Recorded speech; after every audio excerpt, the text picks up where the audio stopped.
Genghis Khan, perhaps the most gangster conqueror the world has ever seen, taking his small warband of tribes in the Mongolian steppe to create one of the largest empires the world has ever seen, second only to the British Empire, which had territories overseas.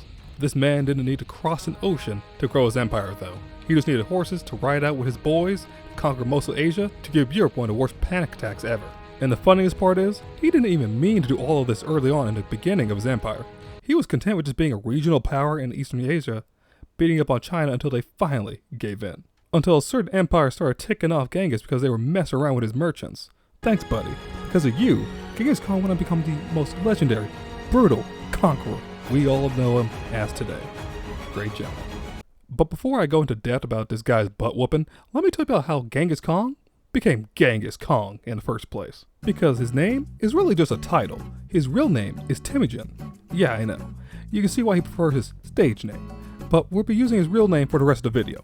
Anyways, let's get down to the origins of Temujin, starting with his parents, who both met each other in a chance encounter, you could say, when Yasuge, Temujin's father, ambushed a group of travelers to find a young and beautiful Hoholin,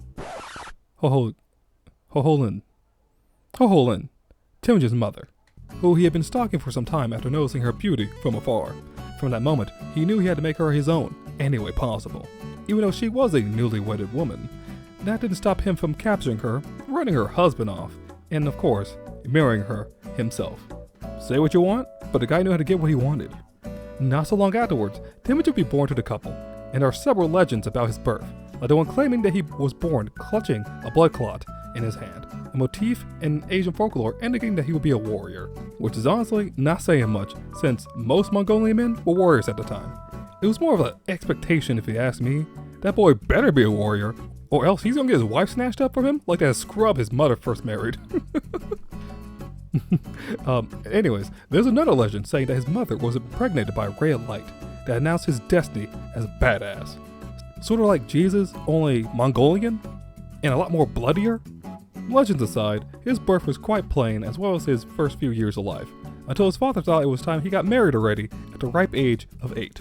Yep, he looked at his son and went, "Boy, where's your wife?" Yasuge would take Temujin to his mother's tribe, the Entourage, who were quite prestigious, and there his father arranged a patrol between Temujin and the daughter of the chieftain, Porte. But at a very steep price. One so high, Temujin would have to stay with his future bride's family and work as a servant to pay it off. Yup, his father made him a debt slave to make sure he had a good wife with connections in the future. What a dad. After this deal, his father would travel back home, and along his way he would run into a group of Tatars and request a meal for them, which they couldn't refuse, since it was a steppe tradition to treat strangers with hospitality. However, the Tatars still had bad blood with Yasuge because of some past conflicts, so they slipped some poison into his meal to return the favor. Yasuge would get terribly sick, but somehow managed to get home, staying alive long enough to tell a retainer to retrieve Temujin and bring him home. But he would soon die, giving this final order, which in turn shattered his tribe, since he was a glue that stuck many of them together. Most of the clans would go their own way, including Yasuge's familiar clan. They would go on to abandon Temujin's mother and siblings, leaving all of them on their own, since they were never considered part of the clan, being left to fend for themselves in the harsh Mongolian steppe, reducing their lifestyle to that of hunter-gatherers. They would be forced to find their own food and supplies any way possible. If that didn't sound like hell enough already, it didn't help that Temujin started to have some beef with his older brother.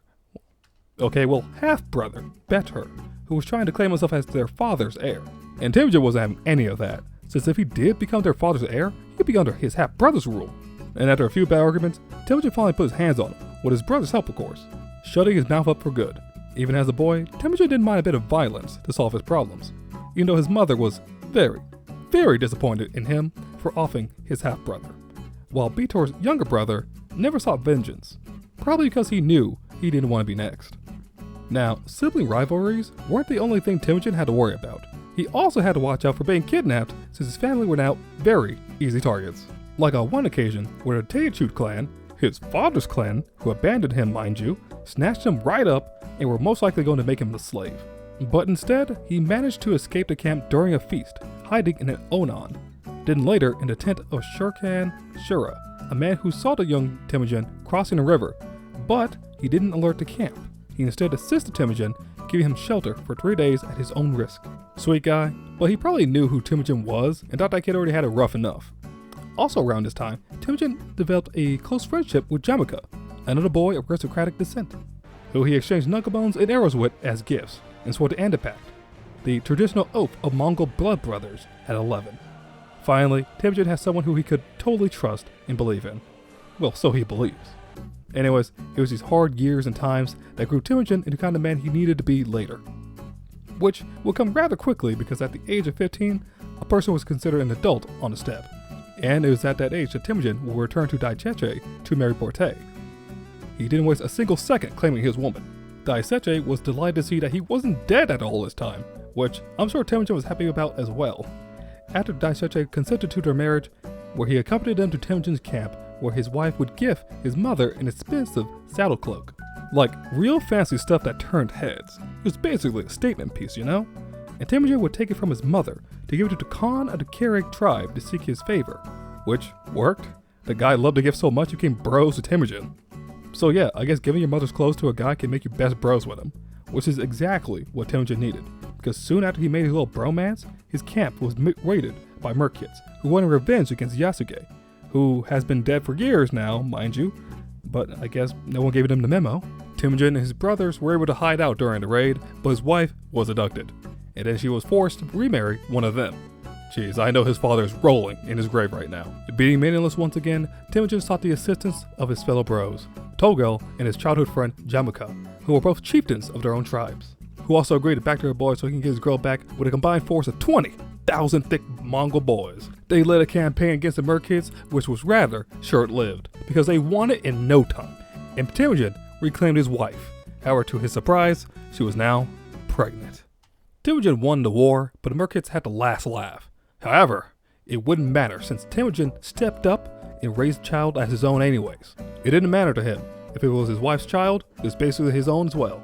From there, Temujin would camp with his bro Jamika for a year and a half, during which time they were forced to Andapact, and even slept under the same blanket. Such great friends.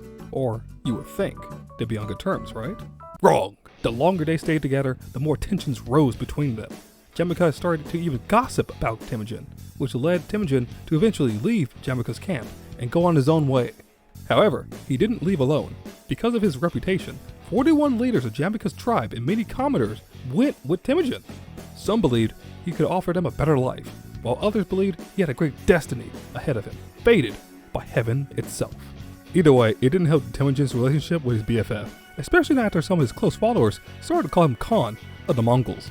That sent Jamika over the wall to become openly hostile towards him, leading to a clash between the two at Dalen Baljut. The two forces seemed evenly matched, but then Temujin would suffer a clear defeat. However, he would find an escape and go to hide for some time. A decade in his case. But it wasn't like he went on vacation like some people might think. Temujin was working the entire time as a servant of the Jin dynasty. Some say he was a slave, but I don't believe that, since when he did return to the steppe, he still held significant power, which probably means he had a large sum of cash on hand to offer to people in return for their loyalty. That and the fact that when he did return to the steppe, he came toe-to-toe with the Jin to work against the Tatars, who had been causing a lot of trouble for the Jin lately, so they both went to put a stop to their silly games. At the same time, Temujin assisted Togel in reclaiming his lordship, since he had been dethroned by his own relatives. In doing so, Temujin would become more than just a mere vassal of Togel.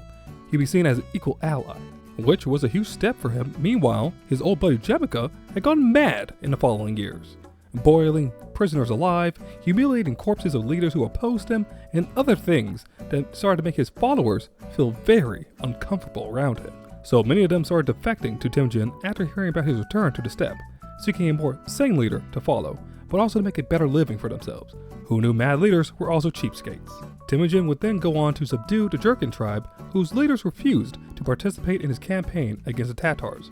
So, he executed their leaders for their disobedience, replaced them with more loyal men, and started his war off with the Tatars with an overwhelming force. But he wasn't just going up against them, but also the merkids and the Neomans at the same time. He wanted the whole steppe for himself, and he wasn't going to let anyone stand in his way. The other tribes saw this threat that his alliance posed to them all, getting very nervous. So many of them allied together around Jamika to oppose Temujin's conquest. However, it was no use. Temujin and Togul would defeat this loose confederation and force Jamika to beg for clemency. while Temujin continued his onslaught, defeating the Teochew and later the Tatars, whose leaders he again executed. A favorite move of his by now, he would also assimilate their warriors into his own, another move that he would become very fond of. One of these warriors was a man named Jeeb, who just so happened to shoot an arrow in the neck of Temujin's horse during a battle. After which, Temujin would line up the remaining force of men that he had defeated to find a man who injured his horse. Jeeb would voluntarily confess to this action, a bold move indeed, but he pushed it even further, saying that if he didn't kill him today, that he will serve under Temujin as a loyal warrior. And lucky him, Temujin was actually feeling pretty nice that day, and took him up on his offer. You might say he got lucky, but Temujin just pulled an SSR out of nowhere, since Jeeb would go on to become one of his top generals in just 3 years and be a force to reckon with. So remember, to spare some people you conquer, alright? After the Tatars were absorbed, there were just 3 major military powers in the steppe: the Naimans, the Mongols, and the Kurds between the latter two. Temujin was still on his rise to power, now seeking to submit his position by proposing a marriage between his son, Jochi, and one of Togol's daughters. Togol's son, Sangam, and many other Kurd elites didn't trust his proposal and believed that he would use it to gain control over their tribe, while also questioning the legitimacy of Jochi as Temujin's son, since many people suspected he was illegitimate. To make matters worse, Jamaica convinced him that Temujin was a threat to the traditional steppe aristocracy. He promoted commoners to high positions based on their skills and loyalty, which subverted their social norms. These ideas finally convinced Togol that he had to do something about Temujin before he was next on the chopping block. So, he planned his ambush for Temujin. However, 2 herdsmen heard about his little scheme, so they went to inform Temujin of his betrayal, giving him a heads up, and also a little time to gather some forces. But he was defeated at the Battle of Kali Jeed Sands. Look, I really don't know how that's pronounced. Look at this name. Look at that. It's that. He lost there. He then retreated to the southeast by a lake. Temujin waited for his scattered forces to regroup, but he would also call on every possible ally to gather as much of a force as he possibly could, where people from backgrounds from all across the continent came to aid Temujin in his darkest hour. He had Christians, Muslims, even Buddhists come to help him. I swear Temujin was basically Captain America of his era, being able to gather all these different kinds of people and actually getting them to work together just for him. They all swore an oath of loyalty, now known as the Baljuna Covenant. This group would become the model for his later empire, since it taught him how to get people from all walks of life to work as one. And from here, Temujin was ready to face his old master. In the Ruzegare, the Mongols ambushed the Kirkids, catching them off guard. But even then, the ensuing battle would last a whole 3 days before ending in a decisive victory for Temujin. Togol and his son, Sangam, were forced to flee. However, along the way, Togol would be killed by a Neoman who didn't recognize him, being shot by one of his arrows. Temujin would then seal his victory by absorbing the Kurd elite into his own tribe, taking the princess as another wife and having her sister and niece marry his youngest son, Tului. All the while, the Neoman's numbers swelled due to Jamaica. Yes, he was still causing trouble. He even joined forces with them in another attempt to defeat Temujin. However, Temujin would learn of their numbers by the Angu tribe. So when he did meet them again in battle, he was ready. And he again won in a decisive victory. Their leader, Taiyang Kong, was killed while his son fled to the west, and Jamaica was captured by his own men, who then gave him over to Temujin as a show of loyalty. Though this would not save them, for Temujin had a rule where one was not allowed to betray their Khan, so he had them all executed immediately, while he offered Jamaica a chance to join him and live under his rule. Yes, I know, after all the shit he put Temujin through, Temujin still saw this man as his brother and wanted to let him live. But Jamaica didn't want any of that, and he just told him straight up, just to execute him, which Temujin gave him. Following this, Temujin went on to conquer the rest of the steppe within a year, after which he would rule as the sole ruler of it and finally name himself what we all know him as today, Genghis Khan. He would also go on to murder more than 40 million people throughout his whole lifetime, but that's a video for another day. Anyways, see you guys later.